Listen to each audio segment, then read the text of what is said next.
Hey guys, quick little announcement here from Fishing the DMV. Our Weekend Warrior Club membership on Patreon is nearly full. There are only 18 spots still available. Once these spots are gone, they're gone, and I'll be closing the club to any new members until 2026. At that point, you can try to join again, but it'll be at a higher rate. So get your rates locked in now, and you'll gain access to our 5 fishing tournaments each year for Patreon members only, 5% off your orders to Jake's Bait and Tackle, 10% off your order to Tiger Crankbaits, 10% off your orders to Catoctin Creek Rods. You'll gain access to our private Facebook group community, loads of members only content, and of course, ad-free, commercial-free episodes of the show. You get all this for $6 a month, which is less than a pack of Cincos or a jackhammer chatterbait. Lock in these rates now because in 2026, I'm going to be increasing the rate to new members. And again, I'll give you an extra one here. I'll give you 8% off if you buy the membership for the year. So that'll be $66 for all of this value. There are only a few spots left, so hurry up and check out the link in the episode description. You're listening to Fishing the DMV with your host, Thomas Ahrens. Fishing the DMV is brought to you by Jake's Bait and Tackle, located in Winchester, Virginia. If that doesn't get you jacked up, I don't know what will. Hello, everybody. We are back. Now we're going to adjust that camera a little bit there to make sure everyone's in the frame. You guys might have to get a little bit more intimate with each other there. Oh, gracious. We don't want to do that. Yeah, sorry about that. Sorry about that. Don't worry, guys. This is why we're here. This is why we do that. Perfect. Yeah, there we go. Better? That's better. All right. There, perfect. So You're we beautiful have as some always. great guests on. This is something I've been wanting to do for a really long time, is branch out to North Carolina's Department of Wildlife Resources. They're going to give you the proper acronym because spelling is not my strong suit, but you know I'm on the Black Bass Advisory Board for Maryland, so I talk to those department biologists all the time. Great friends with Virginia. I had these two great gentlemen on who also have the gift of gab in the podcast world, so I'll just let you guys introduce yourselves right off the bat.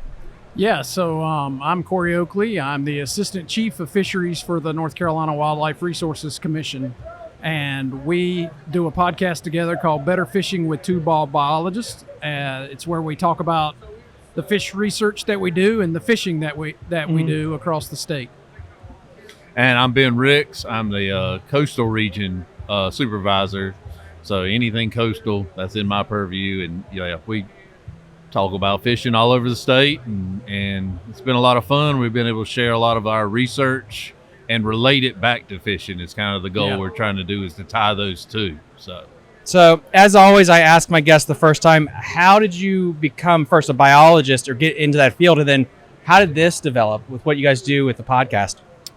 I'll let you go first. All right. So I became a biologist because I liked fishing and I wanted to catch more fish. And I figured the best way to do it would be to learn as much about fish as I could.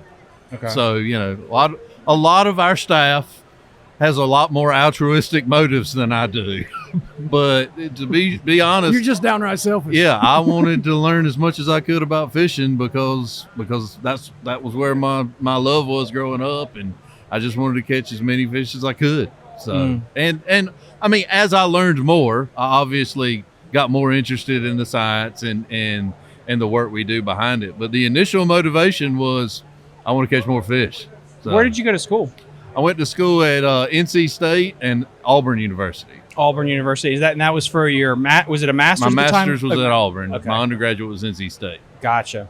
Yeah, so I got into it because probably the same reasons why. I like being outdoors. I like fishing.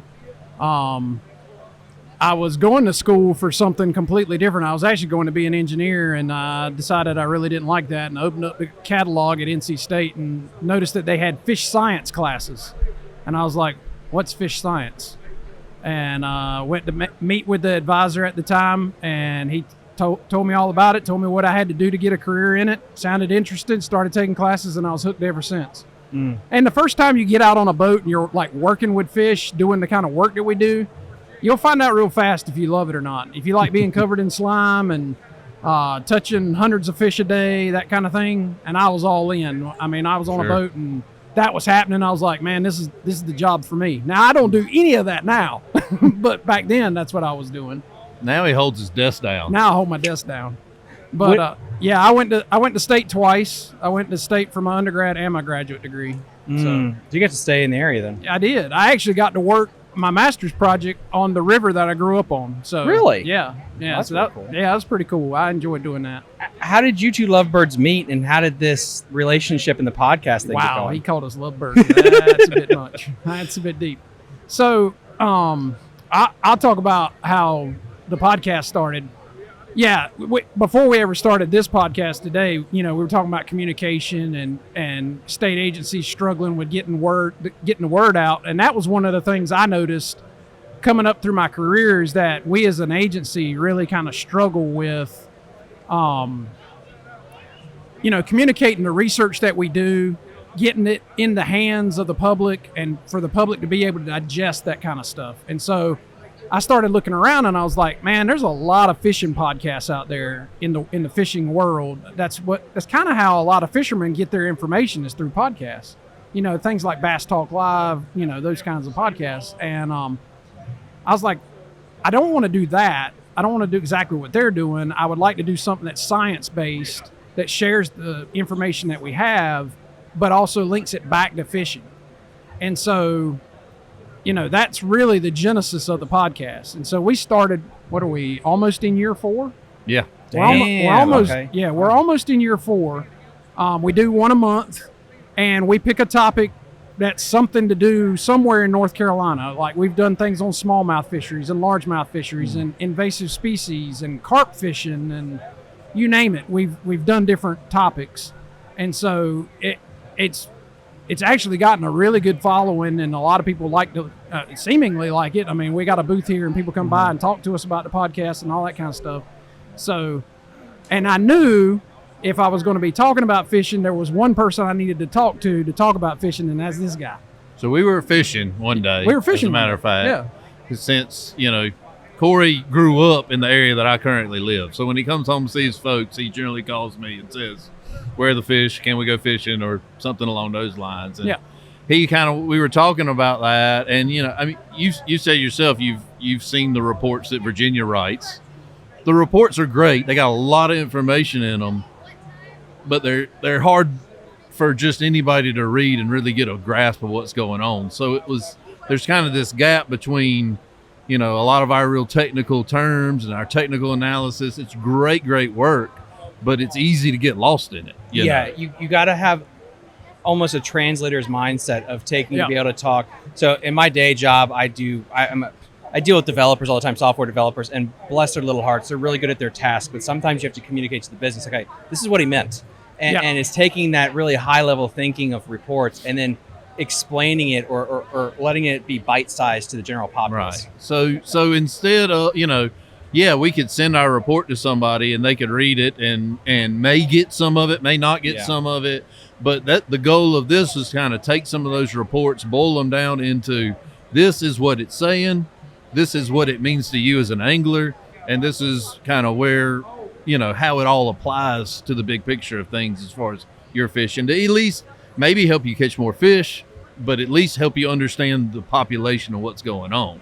But so Corey we were talking about it on the boat, and he told me his ideas, and I was like, well, if you need somebody to talk fishing, that, we're talking about the one skill that I actually have here, so. It is true. I'm not sure you're skilled at anything else, but you're good at that. Right.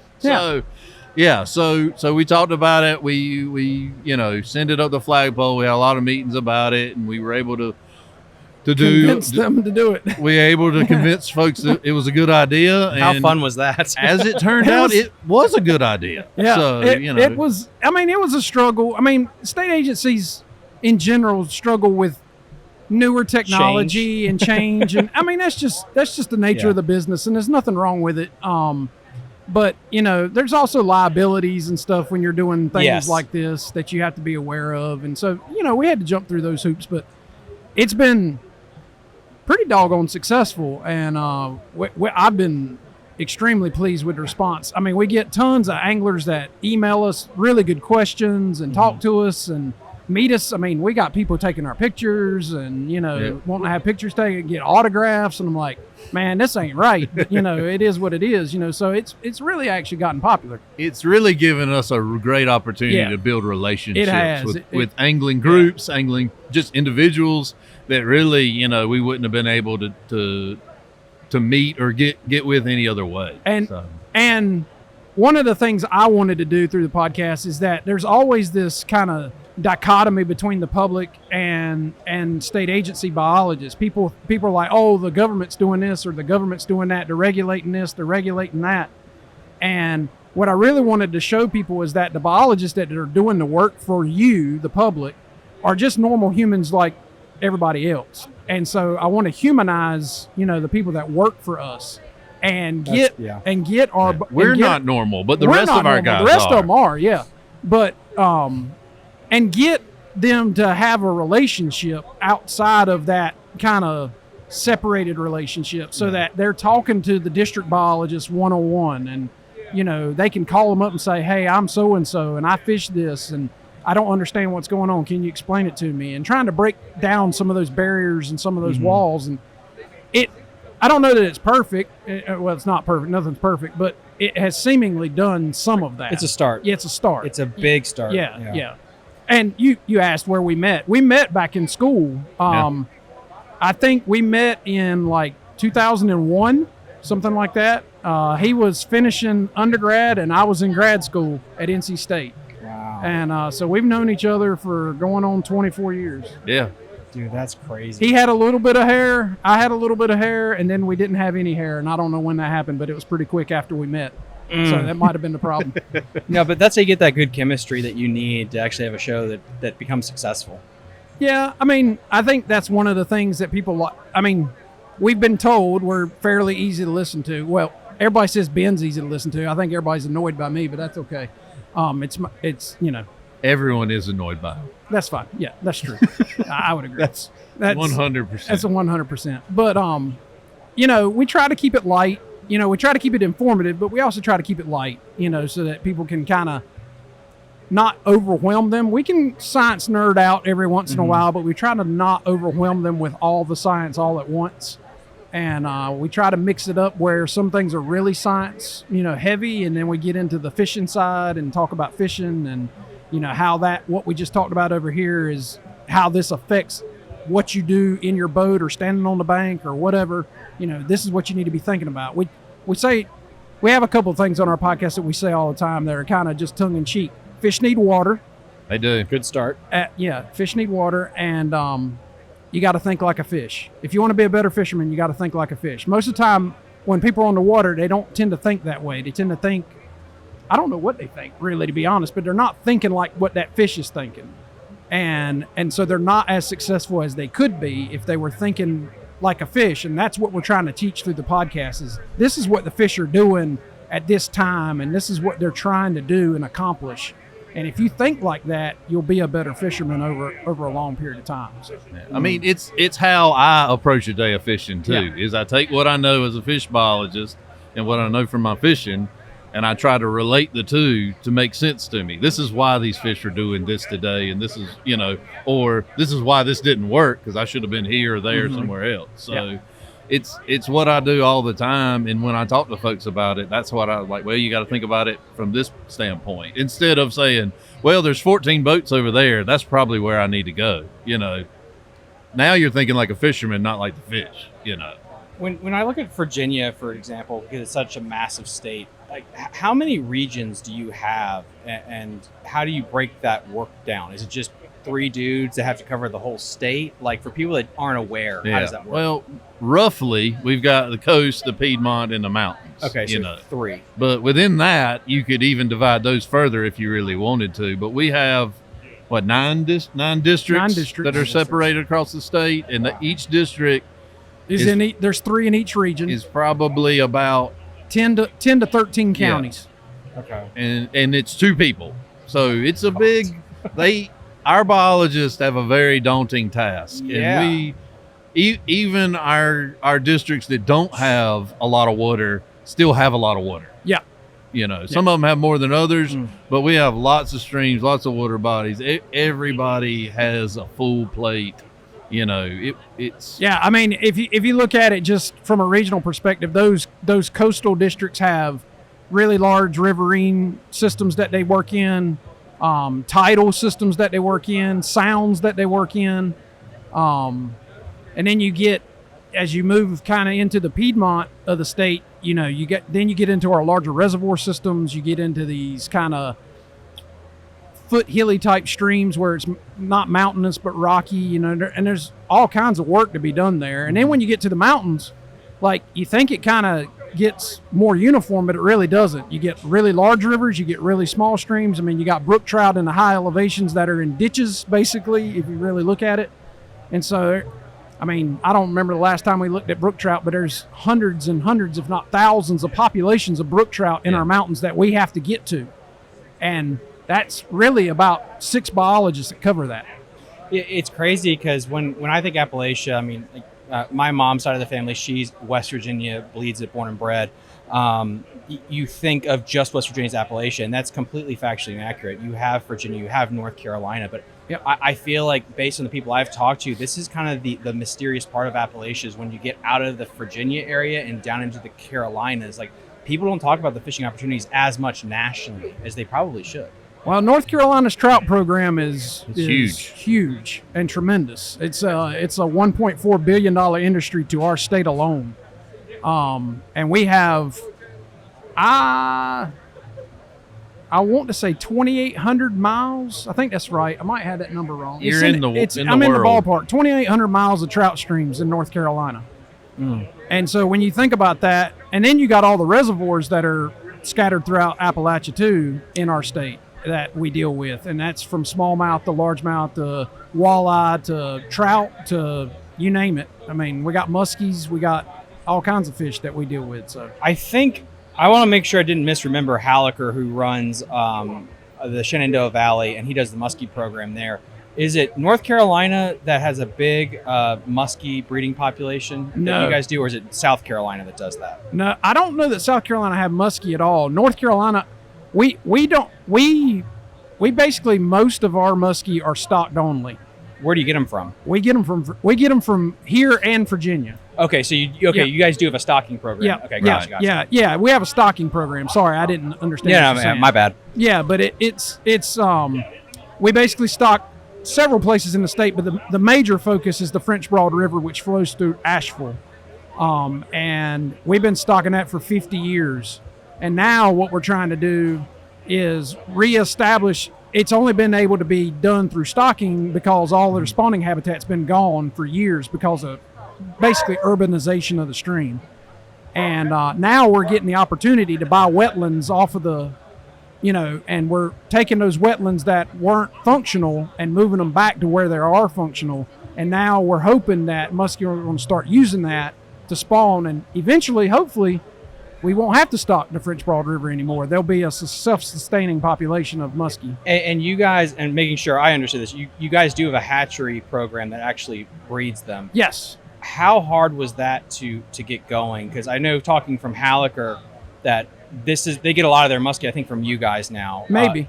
And if that's the case, which I hear they're a tough nut to crack, because we're experimenting with smallmouth stocking right now and fish hatchery. Yeah, and that's a nightmare. That's a nightmare. Yeah, we've experimented. Anytime you take on a new fish, yeah, there's a huge learning curve on, well, what's the most efficient, what's the best way, there's twofold. There's one, how do we do it from a hatchery standpoint, and then on the what's the best way to stock them on the other side. We stock fry in some situations, we stock advanced fingerlings in some situations, and every system, every situation kind of dictates a different pattern. So it's a lot of trial and error. That's exactly what I was going to say, Ben. It's just a ton of trial and error. I mean, I think we were the first state. We might not have been the first state, but we were the first state that figured out how to reproduce American shad in the hatchery system. And that ended up being quite difficult. But once we figured it out, we could raise the snot out of them, seemingly. I mean, we could raise millions of them. And so it's just, you got to have good hatchery managers, and we do. We have great hatchery managers. We have great hatchery managers. We got to have good hatchery managers, and we do.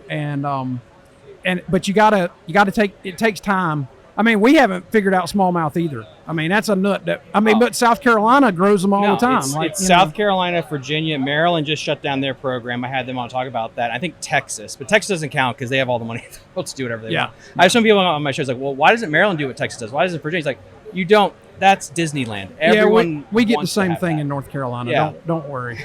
We know that. We've heard that song and dance here too. So and that's the other thing too is like how long does it take for you guys to go, like, let's say Lake X needs this amount of resources and we need to start focusing more of our funding here. Is that a 6-month process, a year, 2 years? Like, how does that work? It's usually 2 years out. 2 years. Wow. Yeah. It's usually, well, that's true of, I mean, unless you're going to, because almost every state works off the same grants that we do, unless you are going to basically abandon all the things you planned, right, to put it over here. If you're planning to do this, it's a 2-year plan. I mean, it really is. But from start to finish, to get stuff on the ground, it's at a minimum a 2-year plan. Especially if it's a significant project. Small things, we can do those, pretty quick, no big deal. But that's my job. Is the plant and it's part of his too. But it's really my job is the planning and the grant writing and all that. That's what I do now. Is trying to make sure that I can get the funds available to our staff can do the work. So it's very boring. It's people get to see how the sausage is made, and that's important. I was either blessed or damned with being on the board in Maryland for the fishing license increase in price that's going to be going into effect into 2025, I think. And one thing they were talking about there is like, okay, we had a spike in fishing license and enthusiasm after the COVID year, and it's going back down. And Virginia, I know, talking to them, there's an issue with fishing license sales. I personally have had a hypothesis that's because of it being like California 2.0. You have all these people coming in that they don't have an outdoors culture. They don't have it in their blood. In North Carolina, what is the pulse check on that? Is it decreasing, increasing, staying the same, just the enthusiasm for the outdoors? We saw the same pulse. Wouldn't you say, Ben? We saw the same pulse during COVID. Everybody went out and bought a boat like a bunch of morons. And I tell people all the time, 3-4 years after COVID, there's going to be a lot of used boats ready to be sold because people are going to be fed up with them sitting in their yard and they're not using them. But I don't know if that's happened or not. It's just my prophecy. Yeah, it's a big bump, and but it's hard to know. It's come back down, but I don't think it's dropping. It's kind of stable. That's good. We generally in our state, we're kind of stable. We are. We are seeing a massive influx of people that are not native North Carolinians, whether it be from California, whether Ohio, Pennsylvania, those areas. We're seeing a ton of those folks. Some of them fish, some of them don't. Mm-hmm. And so what we're seeing is a lot of our water's getting more crowded. We have a lot more people on the water than we used to. Whether they just be boaters, they might not be fishermen, it might just be boaters. And so we're seeing a lot of that, and that's putting pressure on kind of the system as a whole. And learning to deal with that is new to us, How has the rise, let's go first spicy topic, catch photo release. How has that arised and affected kind of the viewpoints going forward with, you can now have tournaments anywhere. It could be a slot lake and you could technically have a tournament. Technically, they're not breaking the rules. I don't personally have a problem with it, but then on the side note, you could generate more pressure on a fishery that otherwise didn't have much of it. I would say he's going to send that my way every time. He's the tournament guy. I did my master's work on tournaments. Oh. So, it was a neat project for sure. So what I would say, and it is in North Carolina, but we still predominantly have traditional tournaments. Mm-hmm. Our culture hasn't fully made the shift yet. Interesting. What I would say is from a impact to the fishery, catch photo release is your least amount of footprint on the fishery because you're getting that fish back in the water as quick as possible, and you don't have those concerns like, well, fish care, and how do I need to ice my water? Do I need to, put treatments in my water? Do I need to have an oxygenator? You just need to take a picture and put that joker back in the water. So your footprint, as far as your impact of your tournament or your trail on a fishery, is going to be minimized compared to a traditional tournament. Now, to me, it's your question about, are they going to be all over? That's structured by the rules of the tournament, right? If you can at that point, you can have things as wide as you want. You can be anywhere you want to on this Saturday or this month, It's how some of them are structured, or you're confined to being on a particular water body. We have a lot of tournament pressure, especially, Lake Norman, some of the Piedmont lakes, Jordan Falls, Gaston. Those two had a big uptick, I think, 2 years ago when BPT came in there. Oh, yeah. Yeah. Luckily, on the coast, we have a lot of tournaments, and we probably will start having even more because the bass fishing is phenomenal. Yeah. And so we're drawing more people are interested in coming, but in the rivers, access can be tough. That we're not necessarily seeing a lot of exploitation type problems like some other states are seeing. Yeah.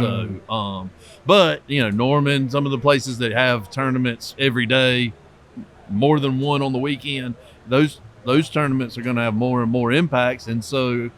We don't have any rules against it, but as you're structuring your tournament, it's probably something that folks are going to start considering more and more as we go into the future. I need to know like a quick little snippet or abstract about your dissertation on tournament fishing that you did when you were getting your education. Okay, so I looked at tournament mortality and displacement. The particular lake I worked on was on Lake Martin in Alabama. Heavy tournament pressure. The take-home message was that there's short-term stockpiling of fish after tournaments. Those tournaments were all released at the same site, and you within about 6 months they'd start to dissipate out. The other side of that is mortality in tournaments. Unfortunately, is a real thing, and it's directly related to water temperature. When the water's warm, whether you won't like it or not, a lot of fish suffer mortality as a result. When it's cooler, that pressure's alleviated considerably. But once your water temperature's in the, above about 74, 75, a lot of those fish are dying that are being held all day long. My work was one of the first pieces of work on tournaments that looked at Alabama bass, and those ratios are even worse for Alabama bass. Alabama bass just never calm down in a live well, and so they kind of seem to stress out a lot more. Well, you said the key word, because that's a fun thing that everyone in Virginia is talking about, is the Alabama bass situation. They're not a fun thing, but go ahead. Yeah, I've beaten that horse 1,000 times to death here, talking about Philpott, Gaston, Kerr, or Bugs, depending on how you want to say it. Where is that in the issue list for your state? Well, yeah, it's been a high issue, probably going on a decade. And actually they've been here longer than that, but it really has come to light over the last 10 years. It started back in the early 90s in a smaller lake in the Appalachians right along the Georgia border called Lake Chattooga. That was when they first showed up in the state of North Carolina, and it's a lake that borders. It's in both states basically. But the real movement started when they came to Lake Norman. Lake Norman is a reservoir. If you don't know where that's at, it's just north of Charlotte on I-77. It's the largest reservoir in our state. It's like 33,000 acres, and they showed up in the late 90s. And anglers loved them, thought they were great. There was just because Norman was historically known as a poor bass fishery. It's a poor fishery, period, because it's lacking nutrients. Yeah. But these guys, Clearwater Lake, open water, loved it. They just loved it. And Alabama bass just spread like wildfire, pushed the largemouth out of their habitats, and they dominate the lake now. But they didn't stay there. Since that was like 98, 99 when we first saw them. So now we're talking 27. Man, that's hard to believe, isn't it? God, you're getting old. Getting old as you're talking. I'm getting older by the minute. But over that period of time, we've seen a progression all throughout the Catawba chain, which is what Lake Norman is on. All the reservoirs in the western part of the state that border Tennessee, they all have Alabama bass now. They've moved up into the kind of that section that you just talked about, that northern tier along the Virginia border.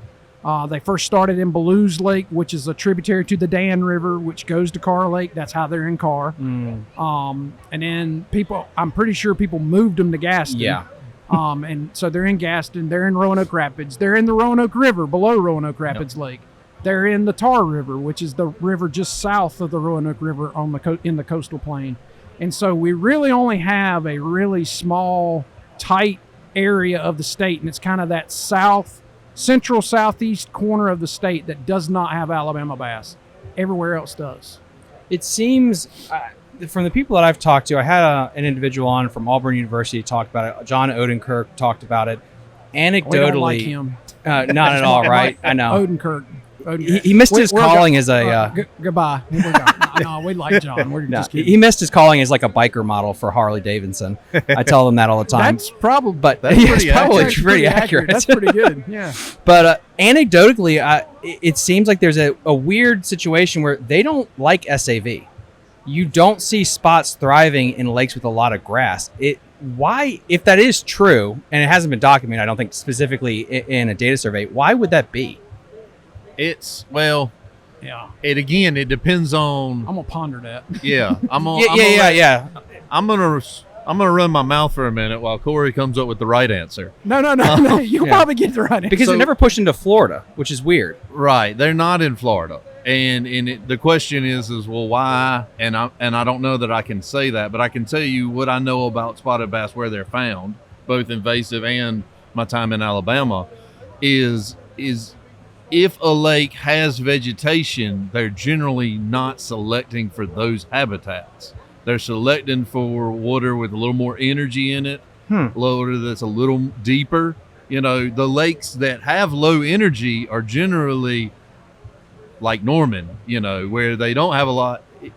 So you got two different types of lakes. You got a lake like Lake Norman, where it's clear, it's a bowl essentially with very little vegetation. They do exceedingly well in a situation like that. That's usually their quickest takeover. They also do situation. Exceedingly well in run of the river reservoirs, where there's a lot of kind of riverine habitat. Gaston, Roanoke Rapids Lake, the Catawba chain is like that, where there is vegetation, but it's off to the side. Okay. So the Alabama bass seem to select for those riverine habitats, the main channel habitats, and then the largemouth are basically sectioned off. Yeah, sectioned off in that vegetation. So the only thing that's a perfect answer. I think it's great. Good job, by the way. You didn't need my approval. The only thing I'd add to that is everybody says they won't do this, and they do it. Yeah. And so my take home to everybody is you don't want them. You think you think you do, but you don't. We had a guy yesterday was talking to us about somebody was telling them that they really wish we put them in Falls Lake, which is a reservoir here locally in the Raleigh area that does not have them. It's great largemouth bass fishery. It has pigs in the early spring. Big females in the early spring. I'm like, they just don't know what they're talking about. And I don't mean it ugly. Like, you don't want to catch 100 fish that weighs 2 pounds or less and give up those opportunities to catch those 5 to 8 pound fish. At least I don't. And we got enough of those opportunities now in North Carolina that we don't need to add any more. Yeah. That's the other thing we say on the podcast is do not move fish, because if you have fish, even if you don't think you have an Alabama bass and you turn loose some bass, if you misidentified one, well, you've introduced them. Also, it's illegal. So we talk about that some as well, is don't stock fish where you didn't get them from. Would you consider that the biggest issue that you guys are dealing with, or what are some other issues that you feel like is really putting a lot of time and energy and resources into the department? Well, A&S is a big issue for us. Whether it be something like Alabama, A&S is aquatic nuisance species. whether it be something like Alabama bass or Blue catfish, flathead catfish, catfish, hydrilla, zebra mussels. apple snails. Yeah, okay. You going? I mean, what are we doing here? But it just takes up a lot of time and effort for our biologists to track all that stuff down. And, we're never out in front of it. I mean, we try to educate people, and that's as much out in front of it as we can be. Mm-hmm. But it shows up and we got to go deal with it. Once it's shown up, cat's out of the bag, and there's really not a whole lot of getting that cat back in the bag on most species. Most species, once they're out and they're done. They're there. Unfortunately, what we spend most of our time doing is documenting and describing the changes that have occurred. Yeah. And that's what we've done with Alabama bass is we've documented that there's this massive takeover of Alabama bass throughout the state of North Carolina. I literally stood in a meeting. It's well over a decade ago now, and it was a bunch of employees, and I said to them, and I was up on my soapbox, which I can do, Ben knows this, and I said, the face of black bass management in North Carolina is about to change. We are about to see landscape changes in black bass. And everybody's like, yeah, whatever, blah, blah, blah, blah, blah. And I'm not saying I'm the greatest prognosticator, but that's exactly what's happened. I mean, we're getting to a place where smallmouth in western North Carolina 15, 20 years from now, short of some sort of stocking program that we can establish, will be gone. Yeah, or and that, very restrictive. Very restrictive, whether that's reservoir or riverine for that matter. Because, these boogers don't, you look at the Broad River that flows from, it's just west of Charlotte, flows out of our mountains into South Carolina. That was a smallmouth bass fishery. It's not anymore. It's Alabama bass. So that's one of so A&S is a huge thing. Loss of habitat's another one that we have to deal with quite a bit. Changing habitats. We got a ton of people moving to North Carolina. And it might be the number one thing is what do we do with all these folks and where they're going and what effect does that have on our landscape? And that in turn affects our fisheries in a lot of different ways. And so we're having to navigate that because it's happening so fast. And we've seen a massive increase of people in the last 5 years, and that's not going to change. It's coming. Yeah, it's interesting because like those homeowner associations, those people that buy a place on a body of water, they have such an influence as a part of the constituent base of how you want things to look going forward. And I know Lake Anna, there was an issue there where they tried very hard to get water willow back. They get water willow back, and now they're like, well, we don't want it because it does this, and this. It's like, yeah, but you like wake boats, don't you? This helps keep and solidify the shoreline. It's frustrating because I do feel like, and this is my you get people that live places like in a city and they want it to be like an Instagram place, and they don't understand like, no, this is like nature. This is wild where you're buying a place, and it has to have certain things to keep it healthy. Yeah, which is hard. Yeah, it is. We run into that a lot, particularly with reservoirs, people living on lakes, that kind of stuff. Some of that's starting to happen in our coastal plain now. Mm-hmm. And it's definitely happened in our mountains for sure, where, somebody, they want it to look, in their words, they use the word clean, like a reservoir to be clean, which means no vegetation, clear water. And that's just it's not the natural environment. That's not the way the natural world works. There's supposed to be vegetation there. It's not supposed to be clear in North Carolina. The water's not supposed to be clear. It's actually supposed to be muddy here. It's highly silted, soil types that we have. So, those things happen. And SAV, that's a whole conversation we could talk about for 3 hours because more than that. It's and there's no right answer of again, like with the hydrilla thing, it's like if the only cure is to do chemotherapy and nuke the whole lake and kill everything, is that the best thing? But I've had people kind of like, well, what else is there? And like, yeah, that's a damn good point. There's nothing that can selectively get rid of the bad thing. So the only response is nuke the lake. Well, different states do it differently. Yeah. When you're speaking about hydrilla, North Carolina they've done it in different ways. And we're not actually not the agency responsible for hydrilla. It's a different state agency altogether. But, some of it has been the nuclear option. Let's blow it up.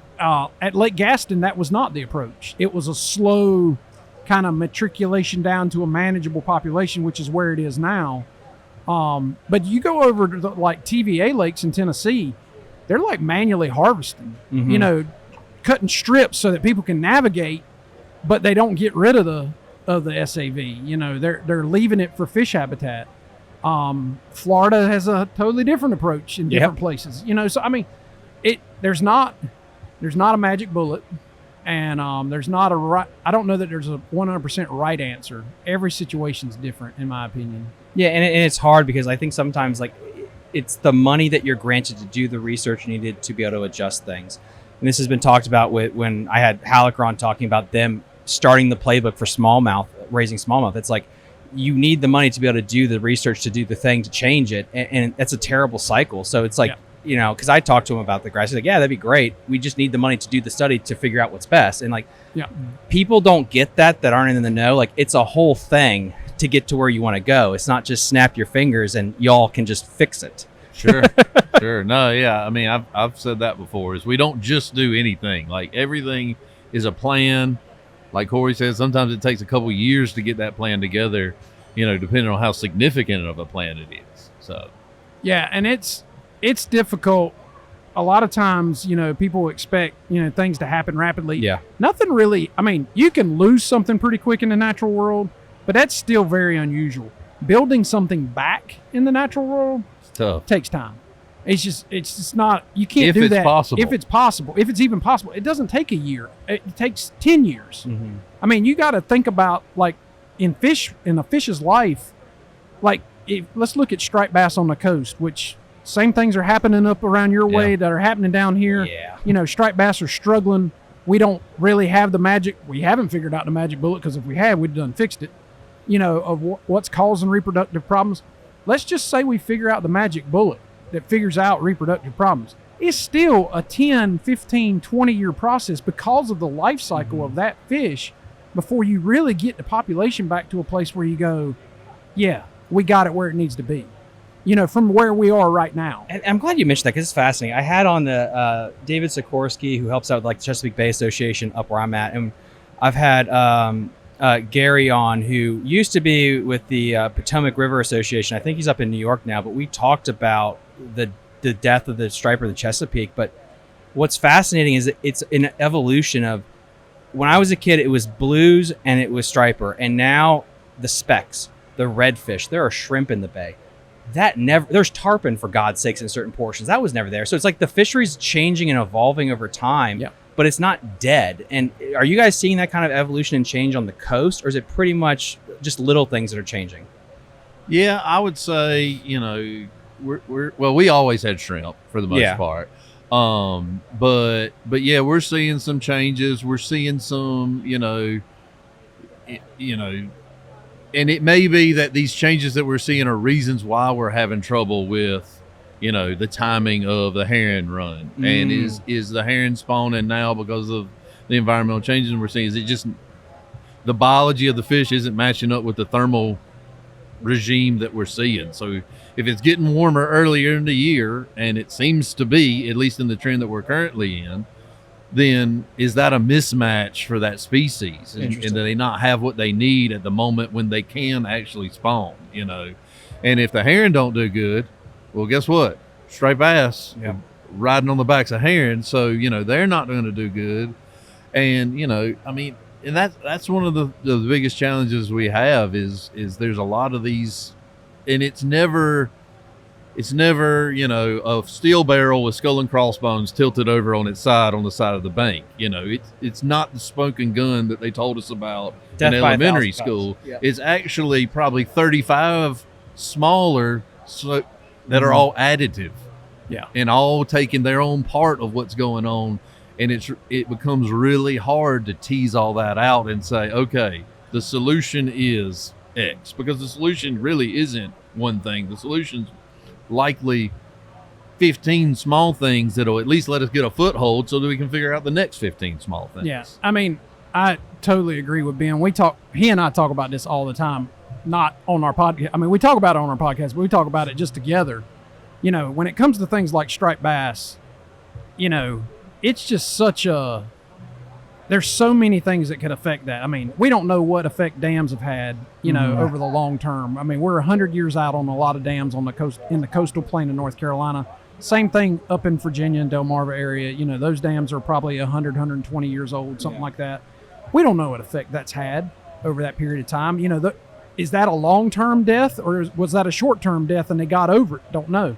You know, he knows my thing about river herring. We're talking about a fish that was by the billions of pounds in North Carolina and all the way up really to the Bay of Fundy. I mean, they were way up the East Coast, and it crashed over a, 10, 15-year period, something like that. Yeah, the big decline was over about 10, 15 years. And then the crash was like a nosedive right at the end. And that's an animal that striped bass need coming into the river, and that's an animal that the baby striped bass need going out of the river. And without that animal being there, and they are in very low-level populations in North Carolina and really all along the Atlantic seaboard, I mean, striped bass have had to find something different, you know. And if you look at the crash of herring and then look at kind of the crash of stripers, it's like, okay, herring's life cycle, you understand that crash. The striper's life cycle is much, much longer. And so you're getting the back end of, this is my theory, have no proof. You're getting the back end of their life cycle now where they haven't had the herring. You know, they're a much longer lived species. And so those older animals are dying. The older, bigger fish are dying out. And those are the reproductive animals that we need. And so there's nothing there to replace them because there's nothing there going down through that cycle because the herring aren't there to feed them anymore. Do you think the herring was more to the environment or was it some kind of virus that killed No, out it was the overfishing. species? We fished the absolute snot out of them. Commercial fishing. I mean, there's probably environmental factors linked to it. Once again, just like Ben said, it's not one thing. But I mean, there could be a big thing. Ben, what was the number in North Carolina in its heyday? Well, yeah, I mean, North Carolina and the Chowan River in particular was ground zero for herring harvest. You know, I mean, millions of pounds every year were coming out of that river. I mean, and they were coming out of the creeks, they were coming out of the rivers, they were coming out of the sounds, they were being caught in the ocean. Like, there was never a place in their life history in the 70s, let's just say. In the 70s, there was never a place in their life history where they weren't being harvested as heavy as they could. Yep. And they were in such high abundances. Nobody thought. Like, my granddaddy was level 1 predator of the herring, you know. They were in such high abundances that you could scoop them with a 5-foot dip net. In a ditch. And so, you know, no fault of them, it did seem like a seemingly limitless resource, you know, because there are so many, I can scoop them up, you know. Those are the talks on the Chesapeake too, which is the overfishing that has happened, where you have like companies from Canada coming down into the bay because of legislation and all that other stuff that happens up in DC, God forbid. But that's a whole other black hole. I could go down there, but it's hard when you get so many organizations running over a piece. Because I know, like the Potomac, I think there's 4 organizations that run the Potomac. You have the Virginia side, you have the Maryland side, and then you have the international zone. And you have to get all 4 organizations, because the Chesapeake Bay is also there too, to talk about how the heck it's like trying to get a monkey to hump a football to get all these people together to come up with a plan. And that's just got to be frustrating. And I don't know, like with your jurisdiction, when it comes to the sounds, to the ocean, and then like you have to then talk with other people just to get anything to be moved. Sure. And yeah, I mean, North Carolina is very similar. Yeah. I'm involved in that a lot. And, you know, and the other side of that is in all honesty, all of the agencies have the same goal. Oh, There to be plenty of stripers. We want to restore the population. Like, the end goal is not horribly divergent. There may be like one group has certain theories and one group has another theory. And where I try to be is, one, we need to be communicating enough so that we at least know where each other's coming from. So that way, when a decision that we have to work on together comes up, we at least understand the thought process that each group has. That's right. And then as far as implementing that, we need to be working together and considerate enough to, you know, yes, we can have divergent theories. That's cool. And, you know, and probably healthy, you know. And if we have divergent theories, well, maybe the management actions that we take just don't undermine the other one, and at least agree to that level that, you know, we're going to work together in a point that we're not just because if one group has one theory and one group has another, well, now we're testing two theories. So that's a net win, because one of us may be right. One of us may be removing something off the list that we don't have to look at anymore, if nothing else. So, but there's a lot of communication that needs to happen, a lot of, grace with each other, a lot of understanding, and it's a lot of research.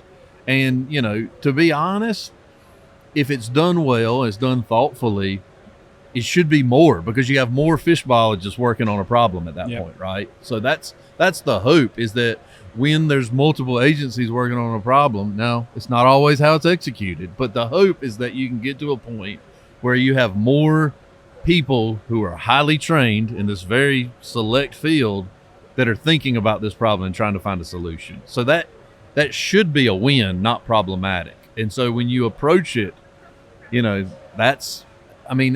and we don't always do it well, but that's how we need to try to get these things accomplished. So, but yeah, it is. And Fish and Wildlife Service sometimes sees things different than Division Marine Fisheries, or sometimes sees things different than, we do. And that's great, because we have a lot of good minds that are thinking about a lot of things at the same time. So, guys, I could probably talk to you for 10 hours, but the people get upset with the scheduling here. When's your next episode drop? Where can people find you? So our next episode should drop this week. I want to say Tuesday or Wednesday of this week, which is January the 13th or 14th or something like that. You can find us on our website at ncwildlife.org. You'll see, go to Better Fishing with Two Bald Biologists. The podcast is right there on the main page. It'll take you to wherever. We're on everywhere. We're Apple, iTunes, Spotify, you name it. We're on it. Amazon Music. We're starting video. We haven't done video up until now, but we're starting video in January, and then we'll be doing video. We do one a month. That's basically our schedule. Every once in a while. That might be short-lived once they see what we look like. Yeah. The video might be short-lived for sure. I said we'll try it and we'll see, because not doing video, it's pretty easy stuff. We'll see how the video works out for us, but. We'd love for people to come listen to us. We talk about, you've heard it. We talk about biology all the time. We're nerds. Even though we don't, I might look like one. You don't look like one, but that's okay. Now, he's a better fisherman than me. So if you want to learn about fishing, listen in. He'll teach you how to catch a fish. No, it's been a lot of fun. We talk to people. I'll probably get 5 to 15 emails a week from our listeners, and it's great. I really have enjoyed it, and y'all tune in, and we'd love to hear from you guys. Go check them out. They're down here at the Raleigh Fishing Expo. Go check out their podcast.